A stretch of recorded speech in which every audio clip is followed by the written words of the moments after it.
Alors, je vous laisse prendre place pour la 4e et dernière table ronde de cette journée de nos universités d'automne, qui aura donc pour thème la laïcité, une matière vivante. Quelle progression demain? Elle sera animée par Marc Weichmann, écrivain dont le dernier livre paru est La part sauvage aux éditions Grasset. Il y aura comme intervenant Sophie Gherardi, fondatrice du CEFRELCO, donc le Centre d'études du fait religieux contemporain, et conseillère de la rédaction de Sciences humaines. Nathalie Heinich, sociologue et directrice de recherche au CNRS. Et Didier Lesky, haut fonctionnaire, directeur général de l'Office français de l'immigration et de l'intégration. Je vous laisse la main.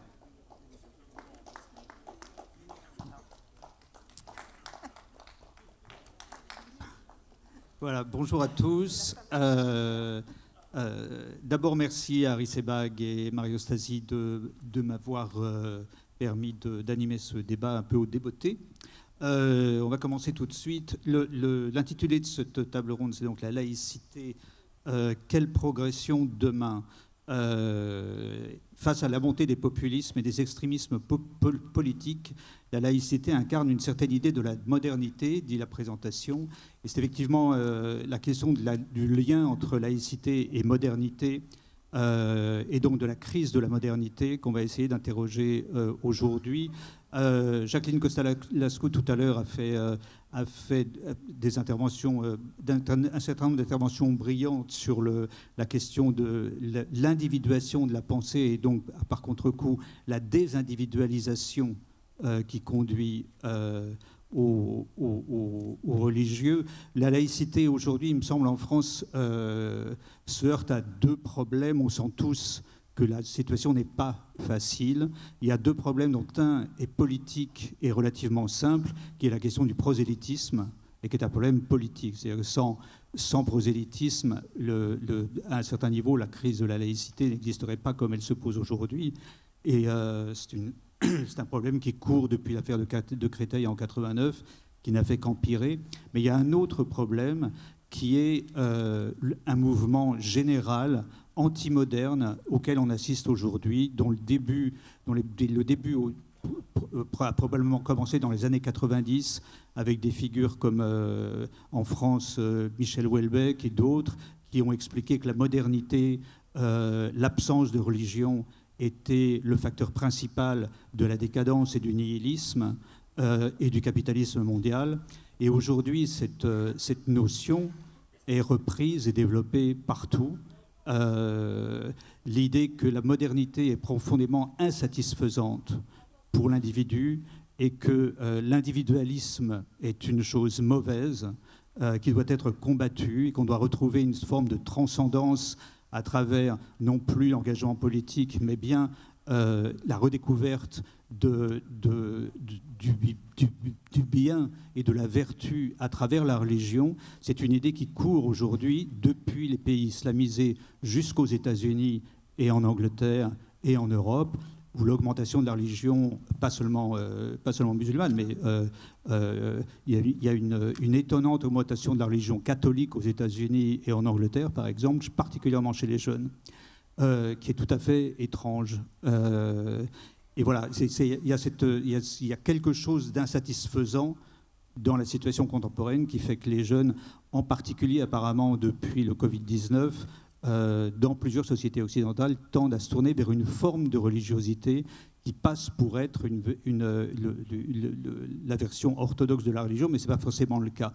Et ça passe par les influenceurs, comme Charlie Kirk, qui est récemment assassiné, ça passe par d'autres figures comme ça dans le monde anglo-saxon et en France. Donc on va essayer de faire le point sur ces deux aspects, une question politique d'une part, et puis une question qui touche à la modernité vraiment et à la crise de la modernité actuelle, et qui est à mon avis beaucoup plus complexe. Nos trois intervenants, donc Nathalie Heinich, bonjour. Hénique, à chaque fois je le fais, mais c'est pas grave. Donc, on vient de le dire, vous êtes sociologue, directrice de recherche au CNRS. Votre dernier livre, c'était Penser contre son camp, itinéraire politique d'un intellectuel de gauche chez Gallimard. Didier Lesky, bonjour. vous êtes directeur général de l'Office français de l'immigration et de l'intégration. Vous vous intéressez à la laïcité depuis l'affaire de Créteil, 89, et vous avez récemment écrit un tract chez Gallimard, Ce grand dérangement, l'immigration en face. Et enfin, Sophie Gherardi, vous êtes fondatrice du Centre d'études du fait religieux contemporain, qui se donne pour mission d'étudier les effets des croyances religieuses dans la société française. Et vous aurez sans doute, je crois, un avis légèrement différent sur un certain nombre de sujets. On va voir ça. Nathalie Hennig.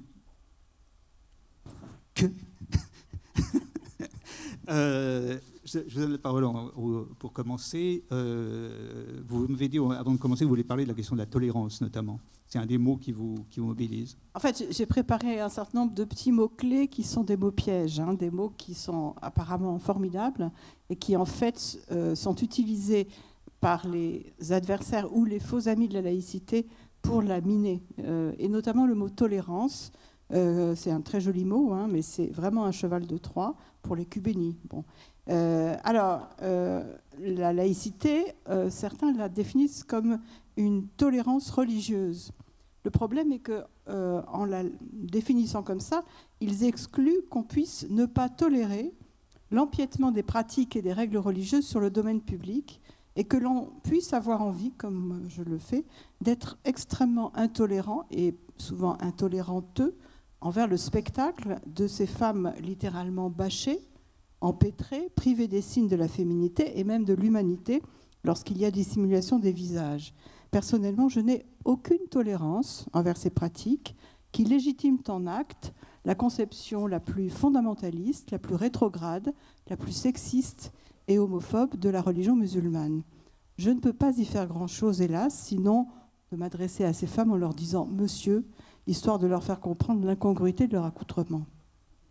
Un autre problème est qu'au nom même de la tolérance, certains finissent par délégitimer toute tentative pour interdire des pratiques inhumaines, telles le mariage forcé, voire mutilantes, telles que l'excision. La relativité culturelle a toute sa place dans les enquêtes scientifiques des ethnologues, des anthropologues, des sociologues, mais elle n'a rien à faire dans le domaine normatif de la morale et du droit.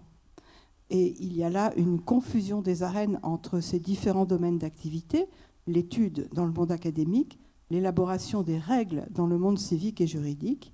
Cette confusion des arènes amène certains à étendre l'incitation à la tolérance à des pratiques que, en tant qu'êtres humains, nous devrions tous dénoncer et tenter d'empêcher.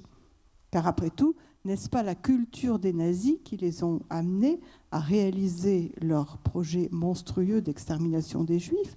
Faudrait-il s'abstenir de s'en indigner au nom de la tolérance? Et donc, quand vous entendez le mot tolérance, méfiez-vous, une compromission avec les ennemis de la laïcité est en train de mettre le pied dans la porte. Alors,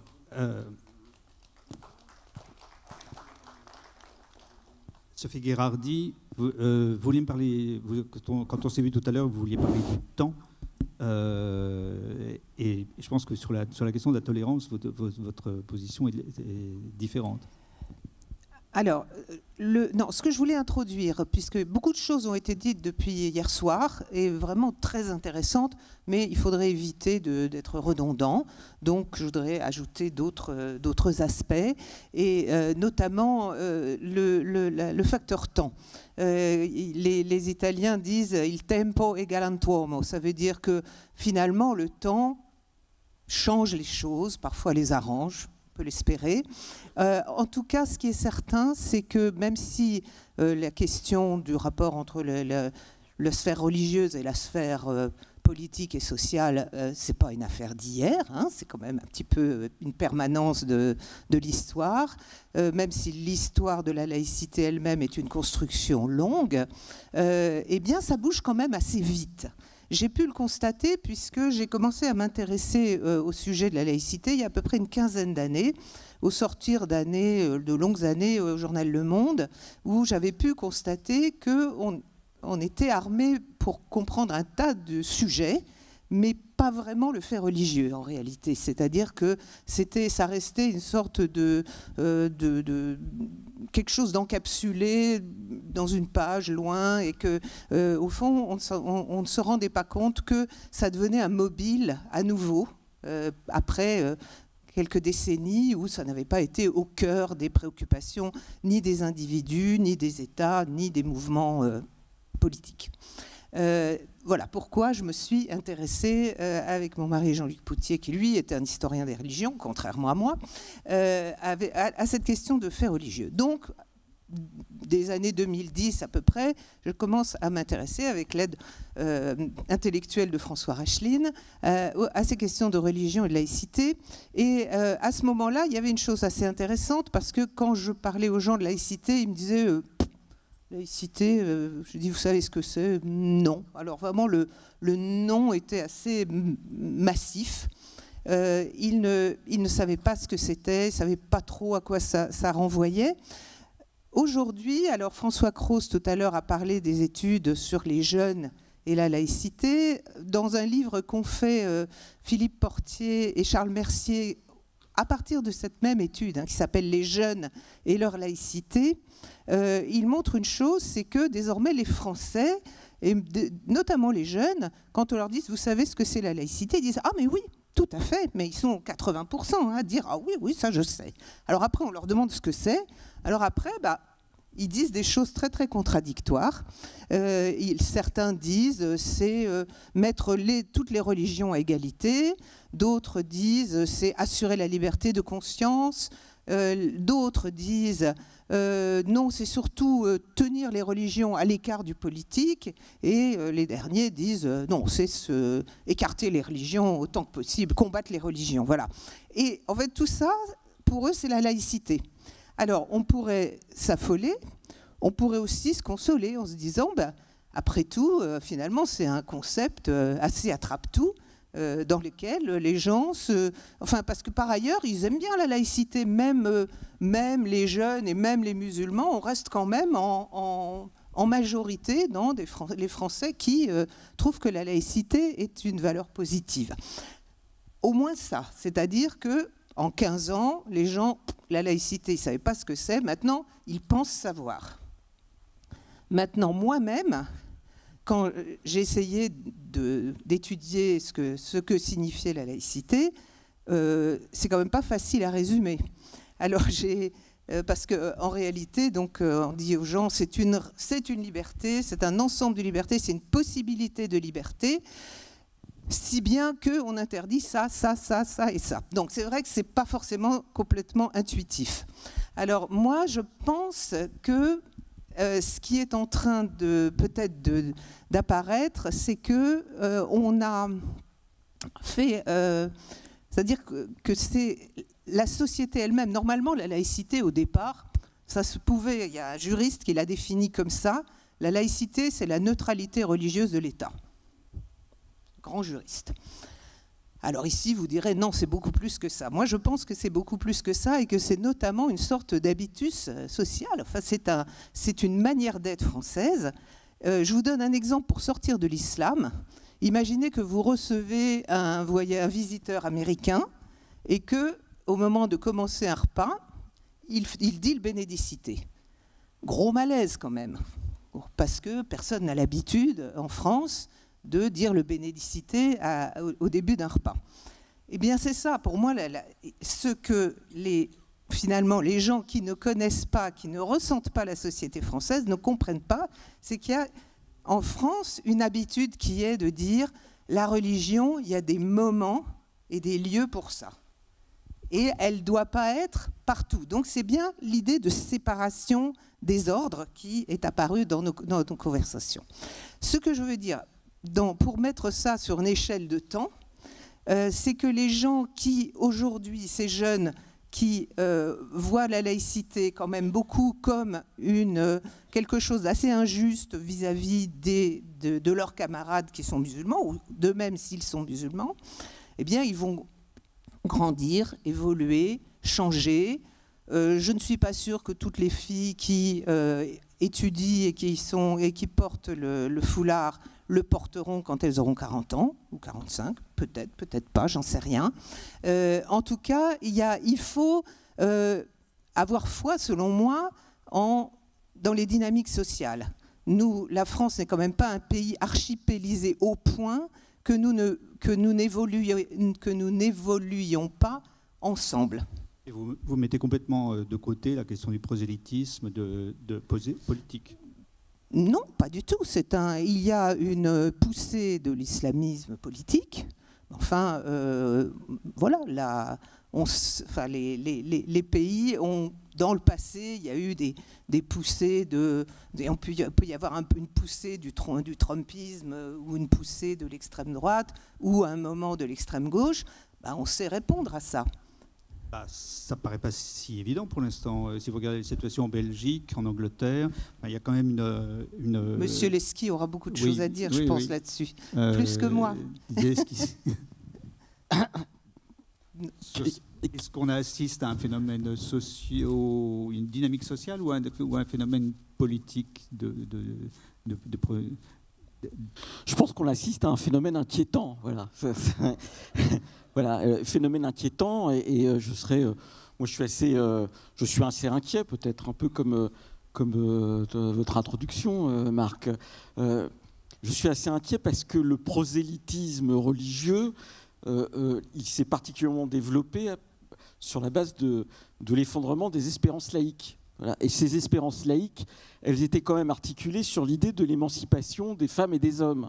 Et c'est quelque chose qui a été profondément attaqué, c'est l'idée que la raison puisse organiser la société avec l'idée qu'ensemble, les communautés humaines peuvent aller vers du meilleur à partir de ce qu'elles sont, et non pas s'en remettre à une idée générale de Dieu, avec ce prosélytisme qui s'est particulièrement développé ces dernières années, dont qu'on pourrait résumer, et c'est en ce sens-là qu'il n'est pas exactement pareil que l'ensemble, que la croyance religieuse, je dirais de manière simple, c'est cette idée qu'en tuant son voisin, on ira ensemble au paradis. Enfin, en tout cas, celui qui aura tué l'autre. Et donc, on a quelque chose qui s'est profondément effondré et qui était la base, je dirais, le substrat de ce qu'on peut appeler la laïcité, c'est-à-dire à partir de la Révolution française, c'est-à-dire l'idée quand même qu'ensemble, on va vers quelque chose qui échappe à l'idée que la religion vous organise ou organise la vie sociale de la naissance à la mort. Et on l'a vu dans les différentes tables rondes et on le voit dans la jeunesse. S'identifier à partir du religieux, c'est un facteur de guerre civile. Voilà, l'histoire nous le montre, et le temps long, en l'occurrence, nous le montre. Et je vais peut-être être un peu archaïque à ma manière. Je pense que l'effondrement des identités laïques, remplacées par des identités religieuses exacerbées à un moment donné par le voile, par toute autre chose, mais en particulier adossées par des dynamiques qui, à travers le monde, ont comme ressort le fait d'éradiquer la différence, et de manière particulièrement brutale, bien ça a des incidences jusqu'ici. Et je pense que, ça rejoint mon archaïsme, mais avec un clin d'œil, puisque je pense que l'identité sociale qui faisait que, par exemple, il pouvait y avoir un affrontement entre l'étlan du capital et l'étlan du travail, eh bien, c'était plus porteur de progrès que l'affrontement à partir des identités religieuses. Et là où on est particulièrement dans une situation difficile, c'est que sur le temps long, puisqu'il s'agit du temps long, on sait que dès lors que se développe l'antisémitisme, qui est le baromètre le plus sûr de l'effondrement de la modernité démocratique, on est dans une situation difficile. Voilà. Et la Révolution française, c'est quoi? C'est d'abord l'idée qu'on est porteur de droits indépendamment de ce qu'on proclame ou de la manière dont on vous regarde. Voilà. Et c'est pour ça qu'on a eu la laïcisation de l'état civil comme élément important d'exclusion du religieux dans le droit, à partir de l'état civil, c'est-à-dire dans la mémoire des familles. On reconnaît qu'on a un enfant avec un autre, on reconnaît qu'on contracte maritalement avec Nathalie, et que c'est très différent que de se reconnaître dans un sacrement. Et on le sait, et c'est ça qui est remis en cause aujourd'hui par le prosélytisme religieux de l'introduction. On sait que la question de savoir si les Juifs sont des citoyens comme les autres était au cœur de la dynamique qui va après aboutir à la loi de 1905. C'est ça son ressort premier. Or, c'est celui-là qui est profondément aujourd'hui attaqué. Voilà. Et c'est pour ça qu'il ne faut pas être tolérant, mais il faut être brutal avec ceux qui remettent en cause l'idée de l'émancipation. Je résume, pas de tolérance avec les ennemis de la tolérance. Voilà. Moi, je voulais juste rajouter quelque chose à ce que vous disiez, Marc. Moi, je ne pense pas que le problème, ce soit le fait religieux. Vous avez tout à fait raison de parler du prosélytisme. Le problème, c'est quand le fait religieux, qui est de l'ordre des convictions individuelles, qui m'indiffère totalement, et je pense qu'on peut laisser à chacun le droit d'avoir toutes les convictions qu'il veut. Et personnellement, je suis par exemple absolument partisan d'un mysticisme athée, donc voilà. Mais le problème, c'est quand ce fait religieux se transforme en revendication politique. Et c'est ça le prosélytisme. Et c'est à ça qu'on assiste aujourd'hui, et c'est ça qui est très problématique. Or, on voit dans les réactions à cette situation des formulations qui, au lieu de mettre le doigt sur le problème, l'enterrent sous des mots apparemment très sympathique. Et là, je vais placer mon deuxième mot-clé, qui est le mot pudeur. C'est aussi un joli mot. On entend souvent le foulard, c'est la pudeur. C'est les enseignants devant qui je fais des formations à la laïcité me disent qu'est-ce que je réponds à une jeune musulmane qui me dit mais moi, c'est la pudeur. Bon. Et donc, bon, c'est un beau mot qui aurait le front de s'y opposer. Et moi, je suis très adepte de la pensée d'un grand sociologue qui s'appelle Norbert Elias, qui a longuement étudié les fondements de la civilité dans les sociétés occidentales, et notamment l'essor de la pudeur. Donc je ne me risquerai pas à contester la validité de cette valeur de pudeur. Mais ce que je conteste, c'est l'objet à quoi on prétend l'appliquer, à savoir l'affichage des signes extérieurs de féminité, au premier rang desquels la chevelure, signe de sexualité, et donc aux yeux de certains, incitation à la débauche de la part d'hommes présumés incapables de contrôler leurs pulsions, donc non civilisés au sens d'Elias. Et à cela, je réponds, à mes yeux, la pudeur, ce n'est pas la discrétion sur les signes extérieurs de féminité, c'est la discrétion sur les signes extérieurs d'appartenance à une religion, quel qu'il soit. Le voile ou le foulard ont toute leur place à la mosquée, de même que la kippa à la synagogue. Mais dans l'espace public, qui est un espace partagé par toutes sortes de croyants et de non-croyants, la civilité à la française incite à la discrétion, sans doute en partie en raison du traumatisme causé par les guerres de religion. Alors, cette discrétion dans l'affichage des signes religieux, certes, elle n'est pas une obligation légale, peut-être ne faut-il pas qu'elle le devienne, et je rappelle que l'interdiction de la burqa avait été motivée par des raisons non pas religieuses, mais de risque de troubles à l'ordre public. Et à mon avis, elle aurait dû l'être aussi pour des raisons d'atteinte à la dignité des femmes. Mais en France, c'est une règle implicite de civilité, cette discrétion dans l'affichage des appartenances religieuses.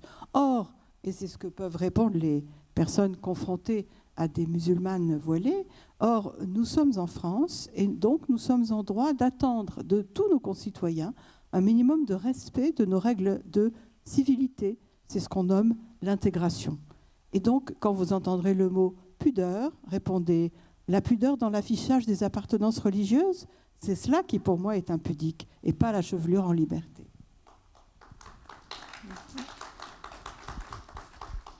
Alors, je voudrais revenir une seconde sur cette question de l'effondrement de l'idéal de la laïcité. Effectivement, il y a une dynamique qui remonte en gros à la Révolution française. Derrière la question de la laïcité, il y a la question de l'assimilation, et derrière l'assimilation, il y a la question de l'émancipation des Juifs. C'est là que ça commence.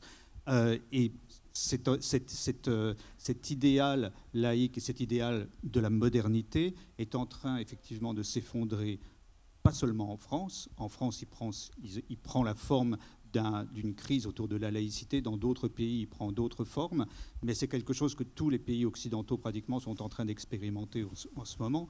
Et la vraie question du prosélytisme islamique, derrière l'islamisme, la vraie question, c'est pourquoi y a-t-il cet effondrement des sociétés occidentales? Pourquoi y a-t-il cette perte de foi dans l'idéal démocratique et moderne occidental au sein même de l'Occident?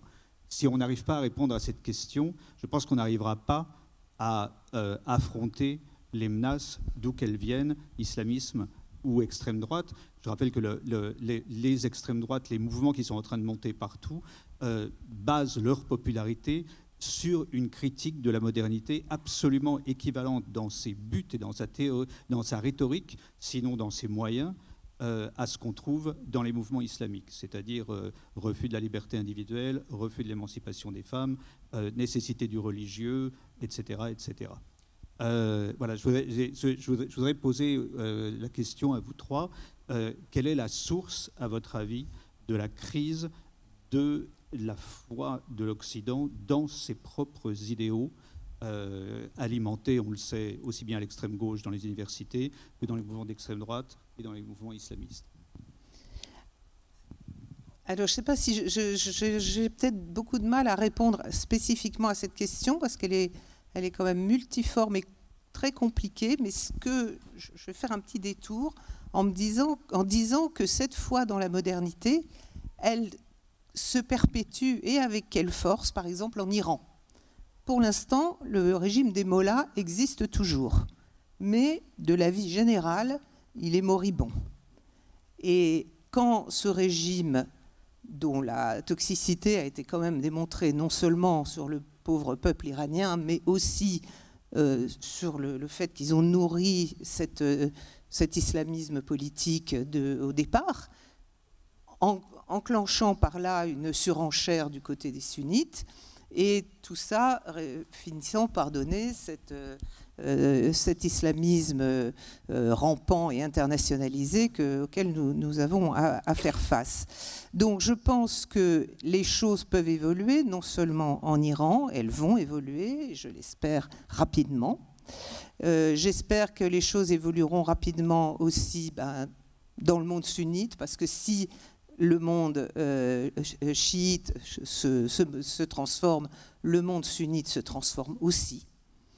Vous voyez, je suis une optimiste peut-être béate, mais on peut du moins l'espérer. Et entre-temps, grandissent en France des Français qui sont d'origine immigrée, mais ce n'est pas clair du tout les rapports à la religion, parce que la religion dont ils se revendiquent n'a rien à voir avec la religion effective de leur père et de leur grand-mère, père P-E-R-E-S, mais c'est une construction moderne pour le coup. Je pense que ces gens vont mûrir, comme nous autres, les gauchistes d'il y a 50 ans, avons mûri. Les choses changent.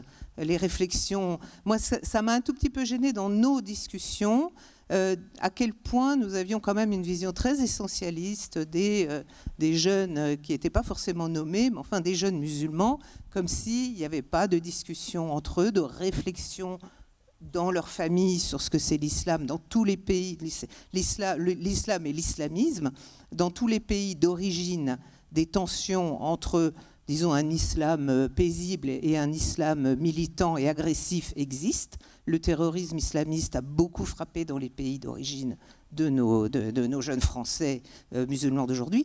Voilà, donc je pense que tout ça bouge. Ça peut aller vers le pire. Monsieur Leski disait, dès qu'il y a de la religion, la menace de guerre civile existe. C'est aussi pour ça qu'en France, comme on a bien connu le sujet, on est particulièrement vigilant sur la question. Mais le pire n'est pas non plus toujours sûr. Et on peut faire confiance, j'espère, au débat démocratique. Et sur l'Occident ? Alors pourquoi Parce qu'il me semble que le débat démocratique n'aura pas lieu si les pays occidentaux ne sont pas capables de le mettre en place. Hein. Vous croyez qu'on ne le met pas en place? Bon, c'est sûr que si tout se résume à TikTok, c'est vrai que ça va être un peu difficile. Mais il me semble qu'en France, quand même, dès qu'on ouvre une salle et qu'on dit on va discuter d'un sujet sérieux, cette salle est pleine. Bon, elle n'est pas immense, c'est pas TikTok, mais quand même, les gens aiment discuter, aiment se confronter.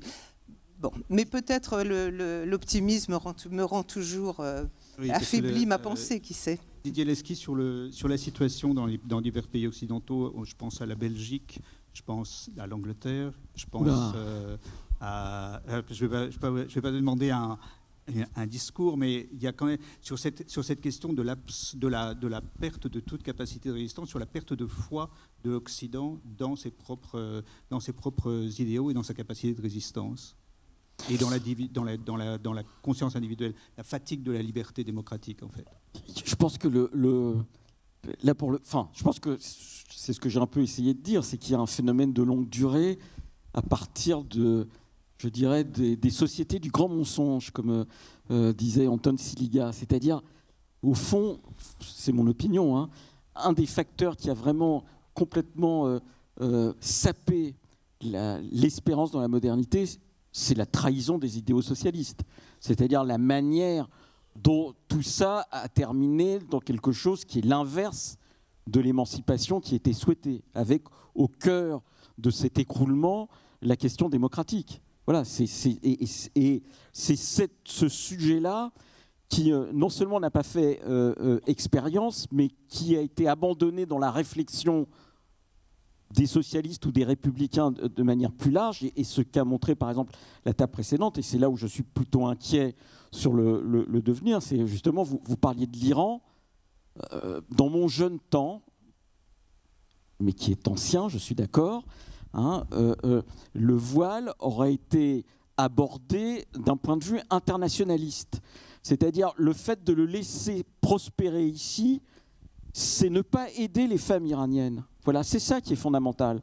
Voilà. Que des femmes iraniennes soient obligées de voir des femmes voilées, par exemple, dans des compétitions sportives, si ça avait été le cas, eh bien, c'est pas les aider à lutter contre les mollahs. Voilà. Et le fait que dans les universités françaises, depuis plusieurs années, la seule chose dont les étudiants ne parlent pas, c'est comment ils peuvent organiser des comités de soutien aux femmes iraniennes, hein, pour essayer de faire en sorte justement que au sein de l'islam, parce qu'effectivement c'est un enjeu majeur, au sein de l'islam quelque chose se renverse à partir justement dans le pays qui a justement initié l'islamisation politique. Et cette islamisation politique, elle s'est faite contre une autre idée de la modernité, c'était le nationalisme arabe. Hein, et le nationalisme arabe n'a pas survécu à... alors aussi parce qu'il a trahi justement sur le même sujet que les socialismes ont été trahis, c'est-à-dire la question démocratique. Hein, voilà. C'est à chaque fois le même sujet sur lequel tout le monde a fait l'impasse et sur lequel aujourd'hui encore ceux qui dominent, par exemple dans l'espace de gauche, hein, eh bien, sont ceux qui sont les moins démocrates. C'est quand même très inquiétant sur le devenir de la société. Alors, se rajoute le fait que peut-être que dans la modernité occidentale, eh bien, la trahison des idéaux démocratiques ou la trahison du discours républicain ou des espérances républicaines, elle s'est aussi opérée dans l'idée que... qui était avancée par Jaurès, c'est-à-dire que la République ne peut tenir que si en même temps elle prend en charge la question sociale. Voilà. Et donc, quand on fait l'addition entre le socialisme qui n'a pas résolu la question démocratique ou qui l'a bafoué, et des républicains qui n'ont pas pris en charge la question sociale, on a tous les ferments d'un écroulement de la modernité. Voilà. Et en plus, ce qui complexifie aujourd'hui les choses, c'est que d'un côté, on a ce soleil noir. Je ne suis pas contre les religions, hein, loin de là, du reste. Mais on a ce soleil noir de l'islamisme qui aspire une partie du sud du monde.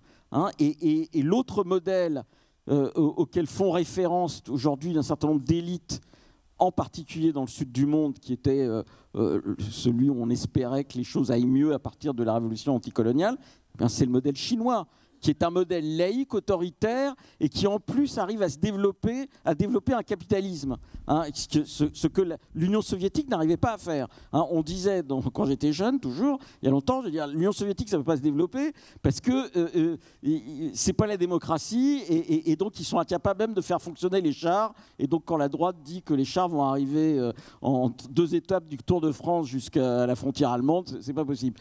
Mais les Chinois, aujourd'hui, c'est exactement l'inverse. Voilà, c'est une dictature, voilà, qui se prétend communiste. Voilà, c'est dirigé par un truc qui s'appelle le Parti communiste chinois, qui est capable d'innover, comme est capable d'innover le capitalisme, voilà, et qui est en concurrence directe et qui devient un modèle alternatif à la modernité occidentale. Donc, voilà, je ne vois pas comment la modernité occidentale, dans ce paysage, elle arrive à survivre. Mais je passe la parole à Nathalie, qui manifestement... La mention de la Chine n'est pas une mention externe au débat sur la laïcité, parce qu'effectivement, il y a un ensemble de pays, parce que les pays soi-disant du Sud, que les Chinois sont en train d'essayer de fédérer avec l'aide de la Chine, avec l'aide de la Russie, je veux dire, et dont l'Iran fait partie. Et la question de la laïcité aujourd'hui est une question qui ne peut plus se poser seulement en termes français. C'est une question, comme tous les grands sujets, c'est une question internationale. Et ce qui la complexifie considérablement. Le fait, par exemple, que dans les universités, on se rend compte en lisant le livre de Noah Bussigny sur les nouveaux antisémites, l'association Samidoun soit si présente. Samidoun est une association ouvertement iranienne qui prône le régime iranien comme solution aux maux du monde. Or, c'est une association qui travaille ouvertement aujourd'hui avec la force dominante à gauche, c'est-à-dire LFI, ce qui pose quand même un vrai problème. Je voulais juste rebondir sur ce que disait Didier, et je suis évidemment d'accord. Simplement, je pense qu'il ne faut pas parler seulement des femmes iraniennes, mais aussi des femmes afghanes, qui sont victimes en ce moment d'un apartheid absolument monstrueux, contre lequel on n'a pas tellement l'air de s'inquiéter. Donc voilà, n'oublions pas les Afghanes. On parle beaucoup d'apartheid à propos de beaucoup de choses dans le monde, mais c'est à propos des femmes afghanes qu'il faudrait mettre l'accent. Bien sûr que je pense aux femmes afghanes, mais la question des femmes iraniennes, c'est qu'on a un mouvement social qui est fort, et du reste qui est aussi soutenu par des hommes iraniens, et qu'il y avait la possibilité de faire lien, d'avoir des contacts, des organisations existaient. Il y a une société civile iranienne qui est particulièrement dynamique, on le voit par le cinéma, etc.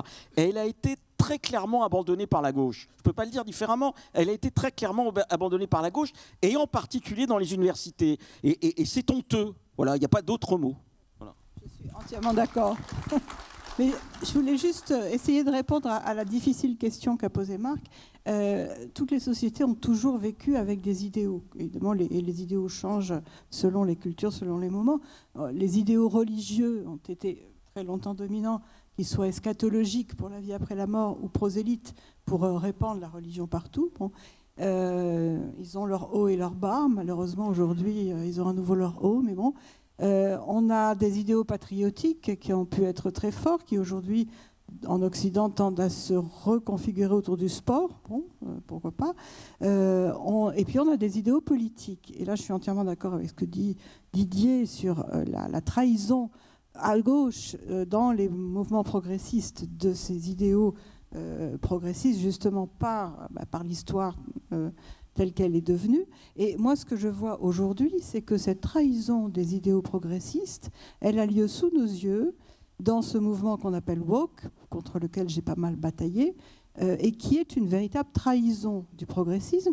Et je vais essayer juste d'en donner un exemple avec un troisième mot-clé, qui est le mot de diversité. C'est un mot que vous entendez beaucoup. Il a l'air formidablement sympathique. Il faudrait de la diversité partout, dans les médias, dans la culture, à l'université. Alors, moi, je suis de l'époque, disons, de la fin du baby-boom, et de mon temps, on luttait contre le racisme qui affecte les gens de couleur, contre le sexisme qui affecte les femmes, contre l'homophobie qui affecte les homosexuels, en tant que tous ces gens sont des personnes, des citoyens, des êtres humains qui ont droit aux mêmes égards que les blancs, les hommes, les hétérosexuels. Mais aujourd'hui, cet idéal progressiste a bien changé de forme et du coup de fond, puisqu'on promeut une diversité qui se définit par l'appartenance à une communauté. La communauté des Noirs ou des Arabes ou des Asiatiques, la communauté des femmes, la communauté des homosexuels. Et c'est en tant que ces communautés auraient des droits collectifs qu'il faudrait leur conférer une place égale à des communautés en position, disons, de domination. C'est dire qu'à partir des luttes de naguère pour universaliser les droits de l'homme, on est passé sournoisement à une lutte pour des droits communautaires, à rebours de l'universalisme républicain qui proclame que la République est une et indivisible. Et là, il y a, vous le savez tous, une influence évidente de la conception anglo-américaine de la citoyenneté, qui est communautariste et multiculturelle.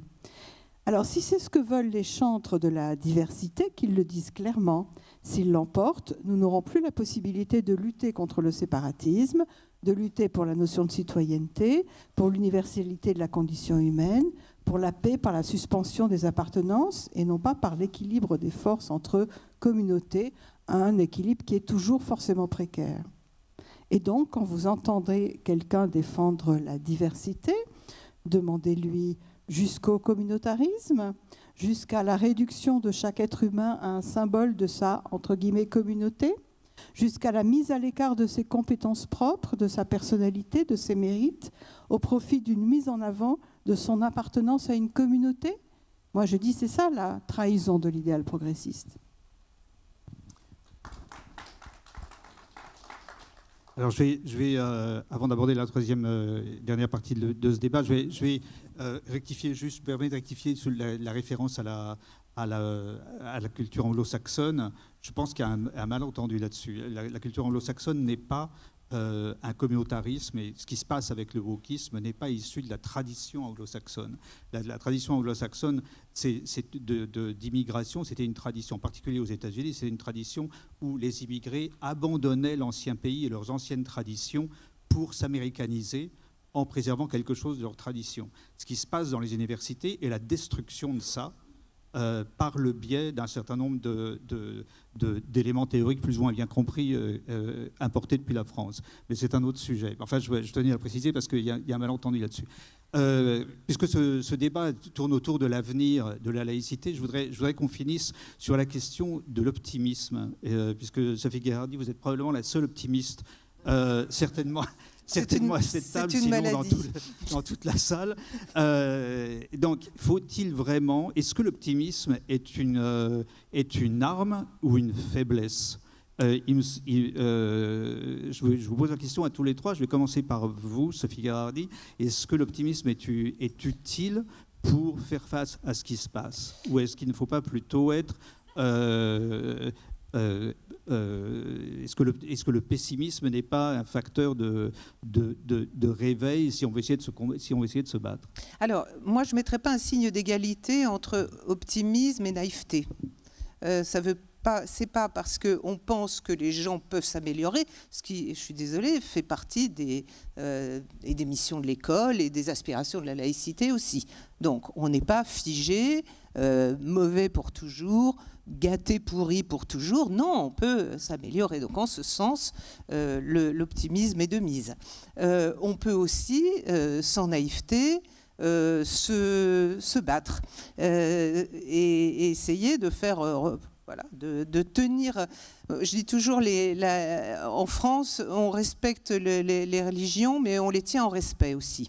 Et peut-être que plutôt que l'abstraction, les religions, faudrait-il dire les croyants. Parce que, au fond, c'est des personnes dont il s'agit. Alors, est-ce que je fais une petite allusion à l'histoire des atteintes à la laïcité ? Ou c'est trop tard ? C'est pas vraiment une réponse à la question, mais si vous voulez. Peut-être aussi, parce que ça veut dire que c'est une arme qui a été développée, c'est une arme secrète de Jean-Michel Blanquer, qui a été développée dans la discrétion. C'est que, en fait, les atteintes à la laïcité, en fait, avant Jean-Michel Blanquer, ça n'existait pas. L'expression n'existait pas. Elle n'existait sous la forme de atteinte au principe de la laïcité que dans une seule acception, c'est quand l'État lui-même manquait à son devoir de neutralité. L'État ou les collectivités territoriales, etc. Et ça, j'ai pu le vérifier en faisant un mémoire pour le CNAM dans un DU sur la laïcité. Donc j'ai pu faire un balayage avec les outils d'intelligence artificielle, savoir comment et quand a évolué cette expression d'atteinte à la laïcité. Donc, atteinte à la laïcité, ça n'existait pas, pratiquement jusqu'au 9 décembre 2017. Arrive Jean-Michel Blanquer, il installe le comité des sages de la laïcité, il y en a plusieurs parmi vous, et dans leur lettre de mission, ils parlent d'atteinte à la laïcité, et pour la première fois, l'acception qui est donnée de ce terme, c'est atteinte à la laïcité, c'est quand, au fond, les usagers, non plus l'État, mais les usagers qui sont les gens dans l'école, ou bien éventuellement les personnels, enfin les élèves, les personnels et les profs, eux-mêmes mettent en cause la laïcité de l'école. Et à partir de là, ça passe. Les gens ne s'en aperçoivent pas, quoi. Et finalement, on était tellement déjà stressés et confrontés à la poussée, finalement, de l'islamisme par le biais des jeunes, finalement, beaucoup manipulés, que c'est passé et que c'est devenu, en quelques années, une politique publique avec dénombrement du nombre d'atteintes à la laïcité, etc. Et donc, ça, Jean-Michel Blanquer ne pouvait pas l'avoir fait. Ce que vous dites, c'est que c'est un instrument de contrôle des individus et principalement des musulmans. Peut-être pas que des musulmans, mais en tout cas, c'est devenu ça. Maintenant, chaque mois, vous verrez, tant d'atteintes à la laïcité ont été constatées, etc.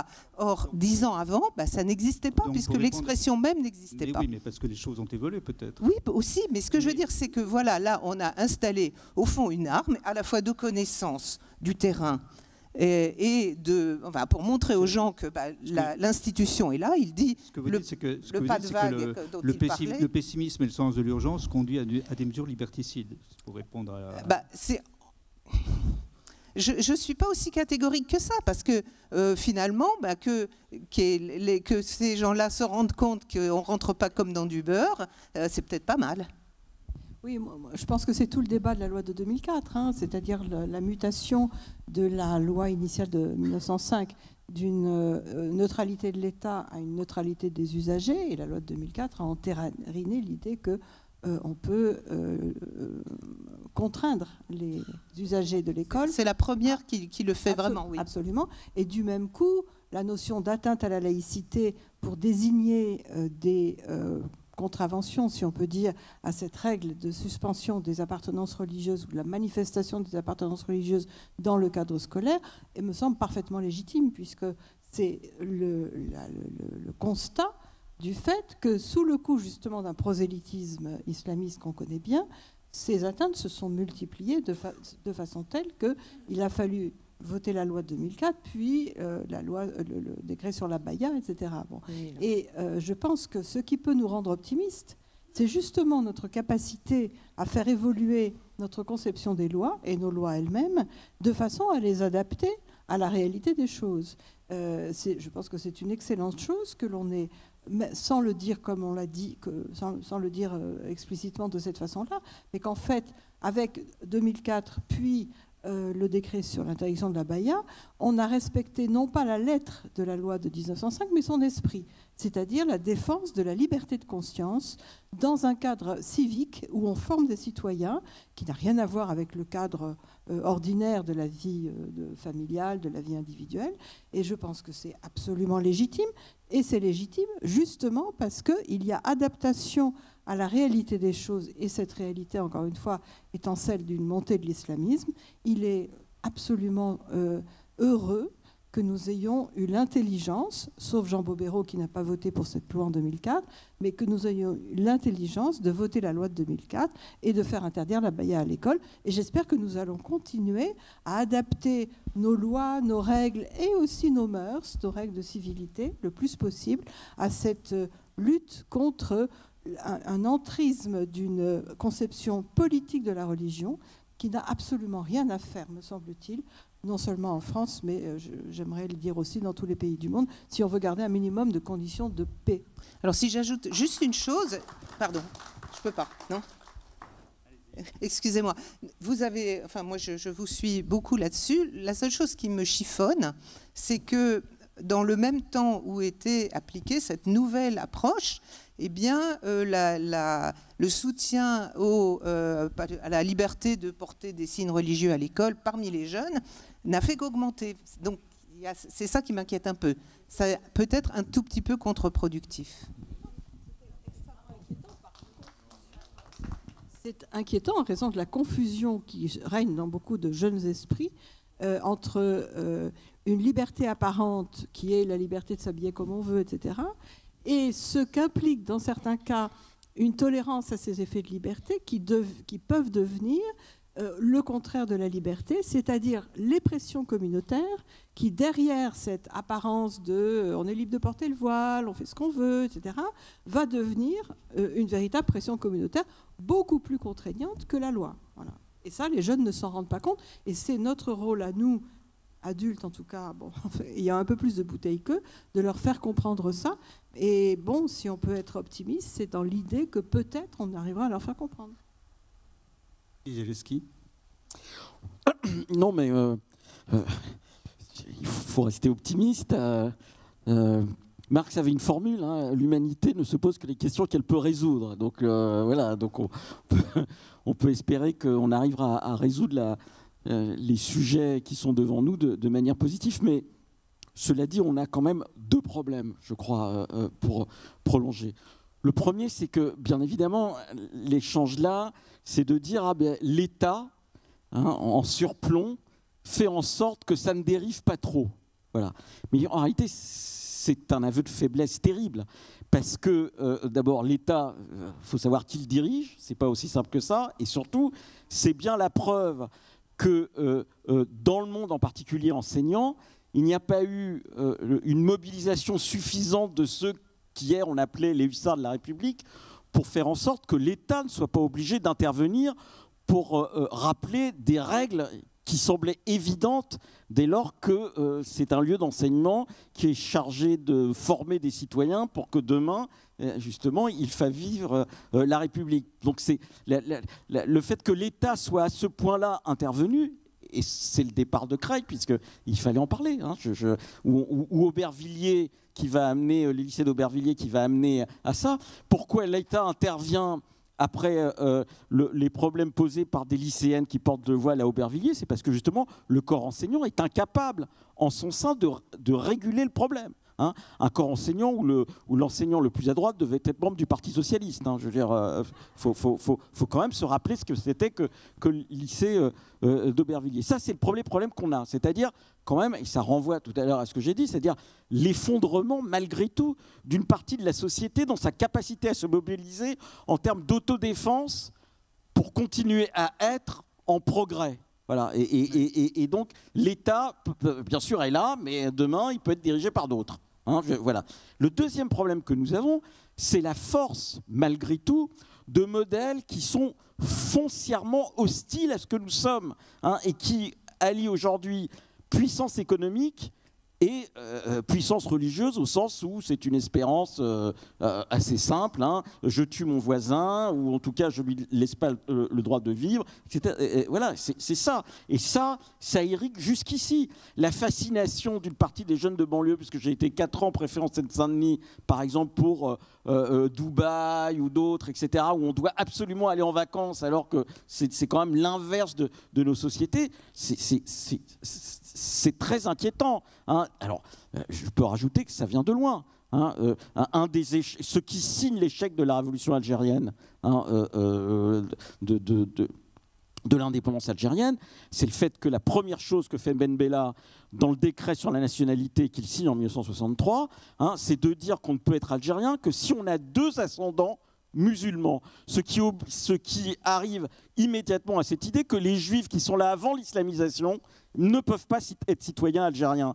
Eh bien, on arrive aujourd'hui à la fin de ce processus initié, à la fin au sens où ils ont en plus la puissance économique et en plus de la capacité propulsive qu'ont les religions, que peuvent avoir la religion musulmane. Donc c'est très inquiétant tout ça. Voilà. Alors oui, je peux terminer comme Spinoza, hein, je veux dire, pessimisme de la raison, optimisme de la volonté. Voilà, il faut qu'on se batte. Voilà, c'est le sens de réunions comme ici, c'est le sens de la LICRA, c'est le sens d'autres. Voilà, mais il faut pas être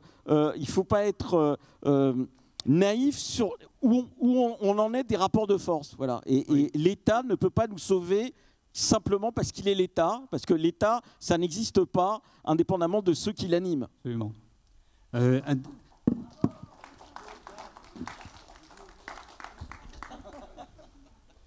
Un dernier point sur la question de la religion. Je rebondis sur l'histoire sur la mention de Dubaï. Effectivement, des jeunes sont fascinés par Dubaï, et ça renvoie à la question de savoir quel type de religion, en fait, de quel type de religion on parle. Il y a quelque chose de très étrange qui s'est mis en place pratiquement depuis le début du XXIe siècle. On l'a vu avec les terroristes du 11 septembre qui, la veille de l'attentat, sont allés faire à New York exactement tout ce qui est reproché aux Occidentaux.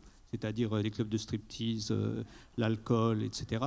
On l'a vu dans les années 2014, 2013, 2015, quand les jeunes qui sont partis en Syrie sont tous partis avec des chaussures dernier cri. Il y avait vraiment un côté fashion dans les départs en Syrie à ce moment-là.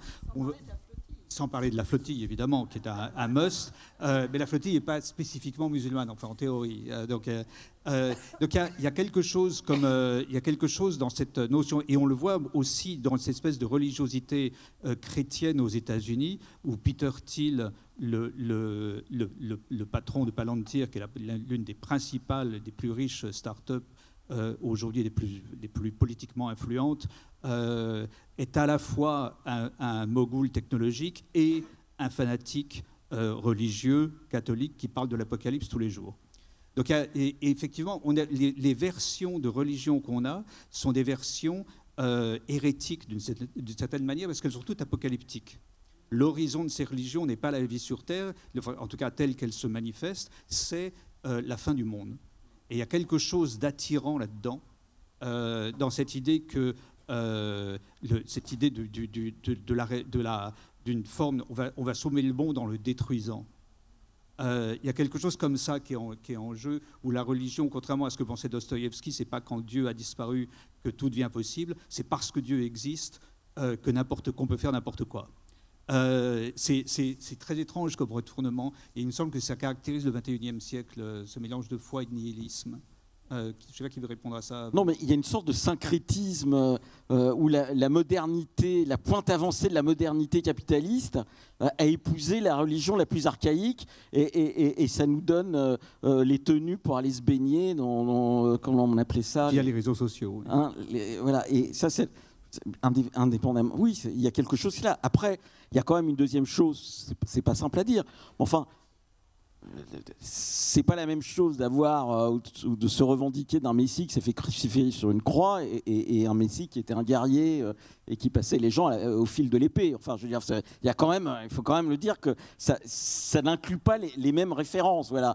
Et la troisième chose, c'est que oui, il y a des évolutions internes aux religions, mais que la question d'autocritique interne des religions n'est pas pareille partout. Voilà. Le pile-poule n'existe pas partout, voilà, pour prendre des références qui peuvent parler à certains. Et la théologie de la libération, pour l'instant, on ne la voit pas. Et à un moment donné, on nous a expliqué qu'au sein de l'islam, il y aurait bien sûr une théologie de la libération.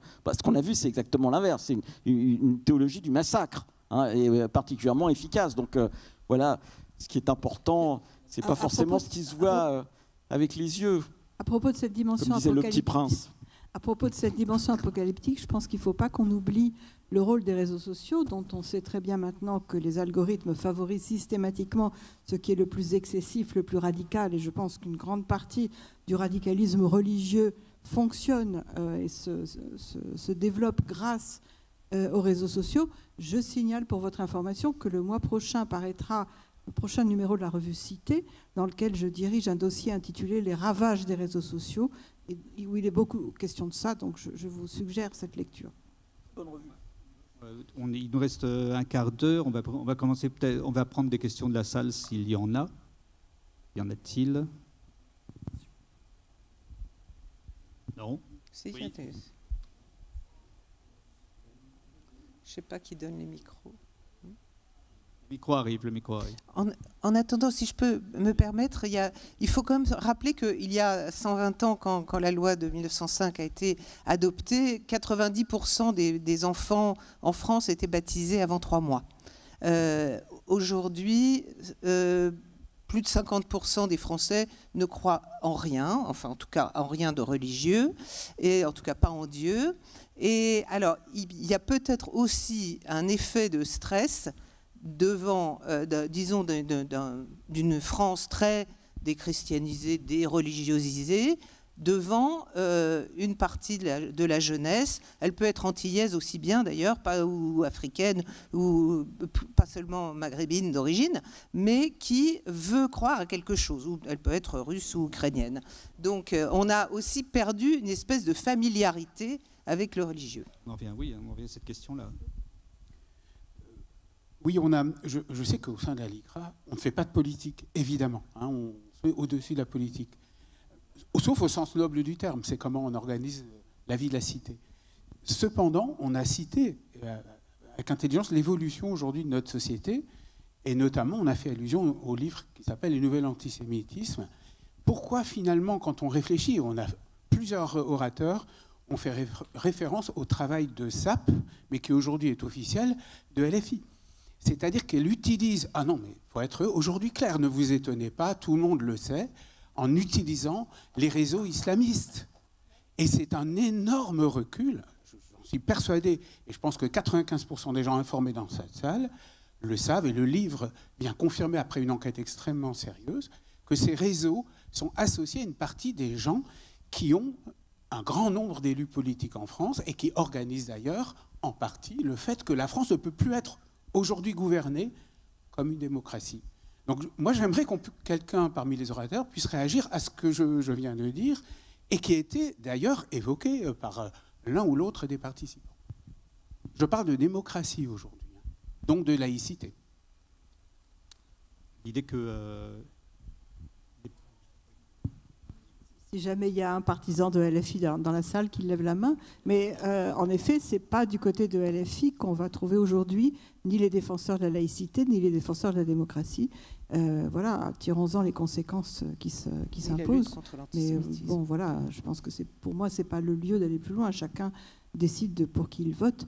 Mais en effet, là, on a une extraordinaire trahison d'un certain idéal progressiste. Et qui, malheureusement, prend énormément chez les plus jeunes, peut-être aussi en raison de cette attractivité de l'extrême produite par les réseaux sociaux. Non, mais et les filles, c'est une réinvention du stalinisme où Marx a été remplacé par le Coran. Voilà, c'est assez simple, hein.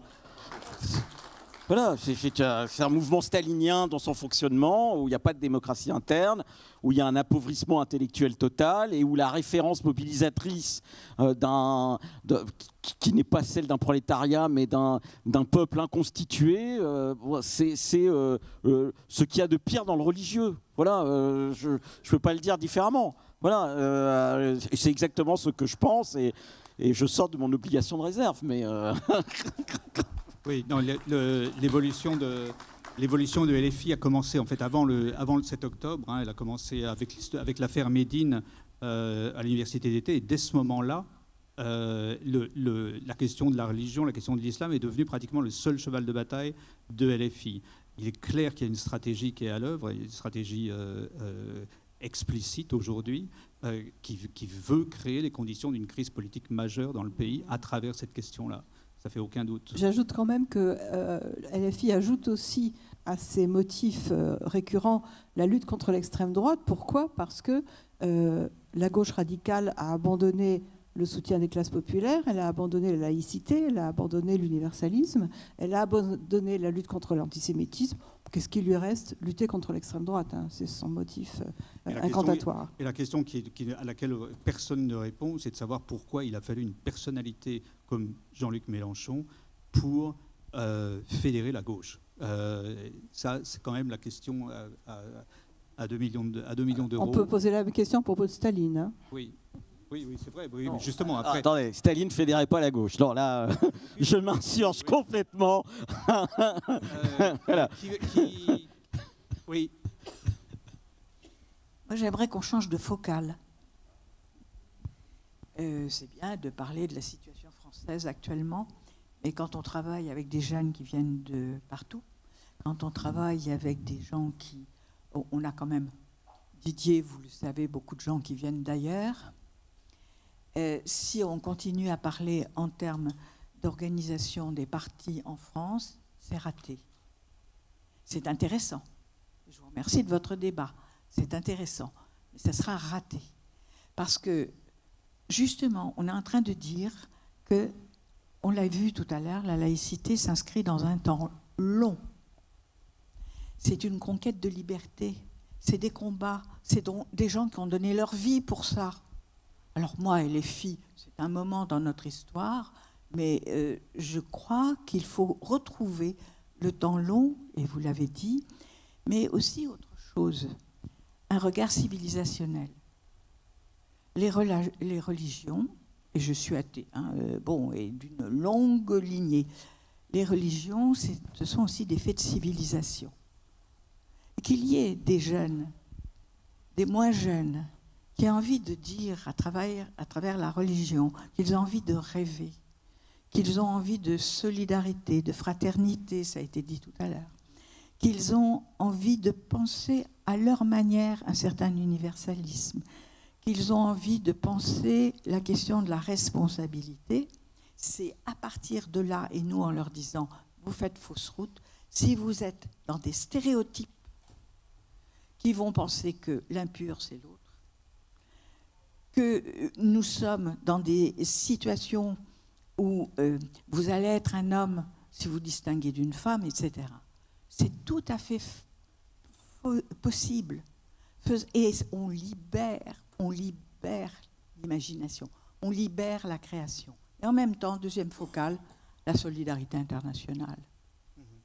Moi, c'est pour ça que j'ai envie de travailler avec mes amis, femmes et hommes, iraniens ou iraniennes.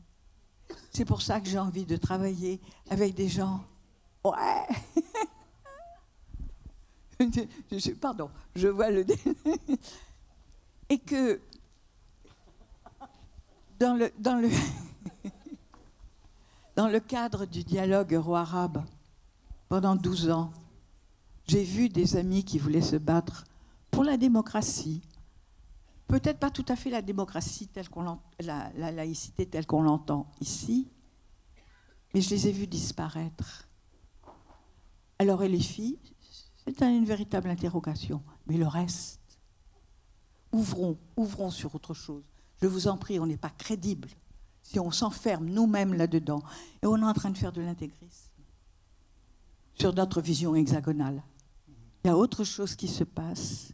Et justement, c'est pas vrai qu'on n'ait pas étudié la religion dans nos établissements scolaires.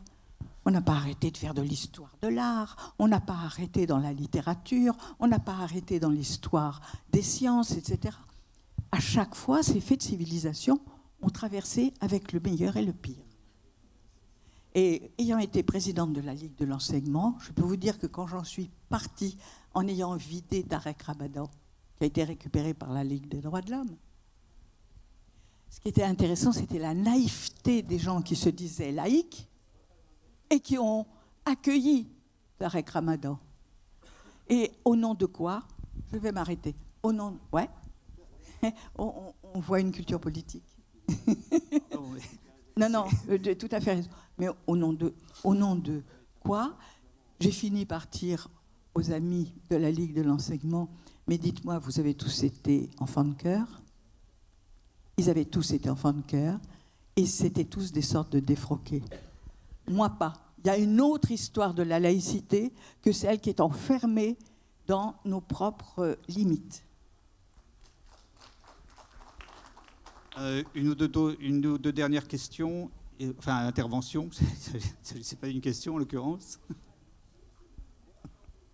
Alors je précise qu'on finit dans 5 minutes, parce qu'on a un rendez-vous après, et je crois qu'il y a des gens qui ont un train. Oui. Je ne vais pas parler 5 minutes, pardon. J'y vais là. Oui. Je vais essayer de répondre à une demande qui m'a été faite tout à l'heure. J'essayais d'y résister, ne pas parler de Lévinas. Je vais quand même citer une phrase de Lévinas pour en venir à la question que vous avez posée aussi sur la crise de la modernité. Qu'est-ce qui fait cette crise de la cette fragilité de la modernité? Alors une phrase, la sarabande des cultures innombrables, chacune plaidant pour ses propres valeurs, crée un monde certes désoccidentalisé, mais également un monde désorienté. Alors qu'est-ce que ça veut dire s'orienter du coup dans la pensée? Qu'est-ce que ce serait cette orientation revendiquée ici par Lévinas, ou qu'est-ce que c'est que cette désorientation? J'ai un ami philosophe, Gérard Bensussan, qui a parlé, lui, dans un livre récent sur l'antisionisme, qui a parlé de théologie de la substitution. Et au fond, c'est ça qu'il s'agit. Je fais écho à ce que disait Nathalie Hennig tout à l'heure. sur les appartenances, la sacralisation des appartenances. C'est ça, cette nouvelle religion, ou ce qui se donne le plus souvent à l'intérieur de l'Occident aussi, de cet Occident désorienté maintenant. Cette sacralisation des appartenances, ce serait ça la nouvelle religion, celle contre laquelle Lévinas a protesté en disant le saint plutôt que le sacré, la sainteté plutôt que la sacralité. Et la sainteté, c'est justement la question de l'altérité, cette extériorité qui nous arrache à nos appartenances. Et on pourrait trouver, peut-être là, vous vous demandiez où se trouve la définition de la laïcité, comme c'est difficile de définir la laïcité, eh bien, une définition simple, c'est cette possibilité pour moi de folkloriser mes multiples appartenances, de les ramener à l'état de folklore. Je suis bourguignon, j'adore le jambon persillé et les œufs en meurette, mais ce n'est pas une identité. Et au moment où j'en fais une identité, alors là, je rentre dans la sacralisation et je rentre dans ce qui est effectivement le pire de la religion. Est-ce que ce qui se donne comme religion aujourd'hui doit être forcément considéré comme religion? Je terminerai par une allusion à ce qu'a dit Didier Lesky tout à l'heure, à quoi je suis extrêmement sensible. Il a cité le Petit Prince. L'invisible, l'essentiel est invisible pour les yeux. L'essentiel est invisible pour les yeux. Notre tâche, je pense, c'est d'essayer de donner sa vérité à l'invisible. On va s'arrêter ici. Ouais, une toute dernière question ici, parce que monsieur lève la main depuis tout à l'heure. C'est vraiment la dernière. Oui, mais d'accord, mais il fallait le dire à mes prédécesseurs. Ça aurait été sympa, merci. Madame Gérardi, je crois, je me permets de vous dire que je ne partage pas tout à fait votre optimisme. J'étais malheureusement présent dans l'école juive Ozar à Torah à Toulouse, après le massacre, comme vous le savez, qui s'est déroulé. Et je peux vous dire, madame, que quand on sort d'un tel massacre, qu'on l'a vécu, on ne peut pas rester vraiment optimiste et qu'il faut se battre contre l'islamisme et contre la haine que nous avons en face de nous et ne pas reculer.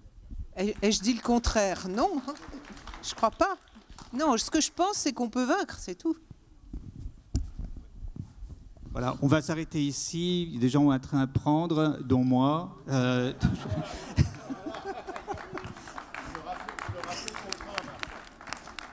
Merci. Merci beaucoup. Merci à tous pour votre présence aujourd'hui. Alors, on vous rappelle que à 18h30, pour ceux qui le peuvent et le veulent, nous avons donc une réception à l'hôtel de ville du Havre. Que de même pour les militants de la LICRA, il y aura donc les ateliers thématiques et on m'a chargé de vous le rappeler pour les Journées des Justes du 14 au 16 novembre. N'hésitez pas à consulter les informations sur le site internet de la LICRA, www.licra.org. Bonne soirée.